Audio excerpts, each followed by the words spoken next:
What's up, everybody? It's your man's KJ the Great dropping another edition of All Sports Media TV. Now, let's talk about some women's boxing right now. And yes, we are talking about it pertains to the press conference that had taken place today between Jake Paul and Julio Cesar Chavez Jr.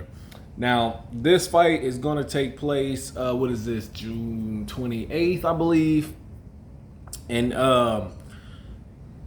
it was just announced today that Jake Paul has signed yet another big name in women's MMA and in women's boxing, none other than Holm, the preacher's daughter.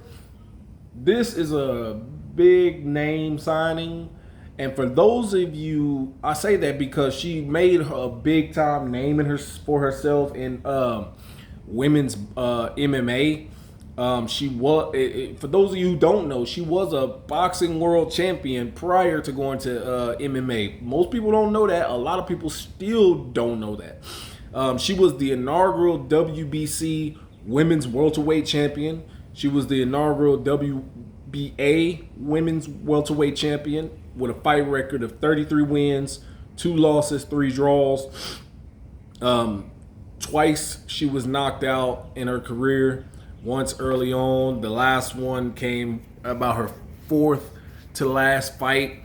So she's been out of the squared circle of boxing for 12 years. It's been 12 years. She's 41 now, but that's not to say she can't come back and compete. Now, being under the Jake Paul MVP Promotions banner, she's going to get some fights. What weight she'll fight at, I don't know. But it's looking like she's gonna have a 10-round. I believe it's welterweight. I believe it's 147 to 154. She's gonna have a 10-round bout against Yolanda Vega, which is pretty amazing to come straight back into boxing at 41 and go straight for a 10-round bout, which is the women's fight round maximum. So pretty much it seems like they're gonna use her star power, win this fight, maybe 1 or 2 more, and put her in with some of the biggest names in the welterweight division.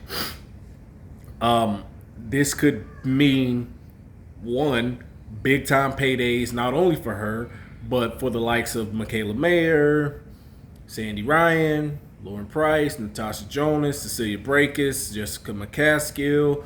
If Chantel Cameron moves up, potentially Alicia Baumgardner, if Clarissa Shields can lose the weight.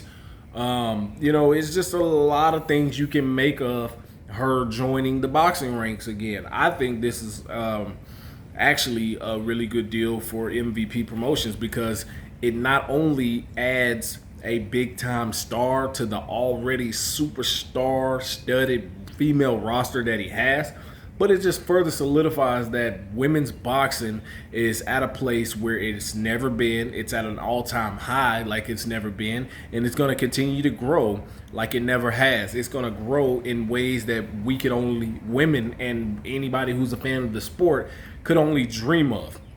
Me personally, I want to see how she does in this fight before we jump the gun and say, she needs to be in there with one of the champions. I'm not saying she can't get there, but we want to see how she looks.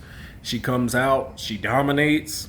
Okay, good. Maybe one more fight and then, a potential fight with one of the champions at welterweight. But that fight might be a little bit out of reach right now as I believe it's Lauren Price who has 3 of the titles, and Michaela Mayer has WBO title, excuse me. And they're looking to get that fight made for Undisputed. So yeah, it might be a little bit outside of reach, but not to say she can't fight for an interim championship or a second tier title, NABF, something like that, if they come around with something like that.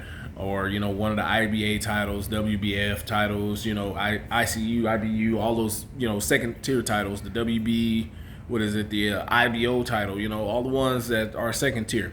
No knock on those. This fighters still put their hard work in to get them. So, you know, it's just one of those things. You know, but what do you guys think about this massive signing and big time fight she's going to have on the undercard of Jake Paul versus Julio Cesar Chavez Jr.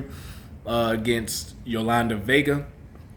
Can't remember Yolanda Vega's record right now, but let me know in the comments. Thank you guys. Peace.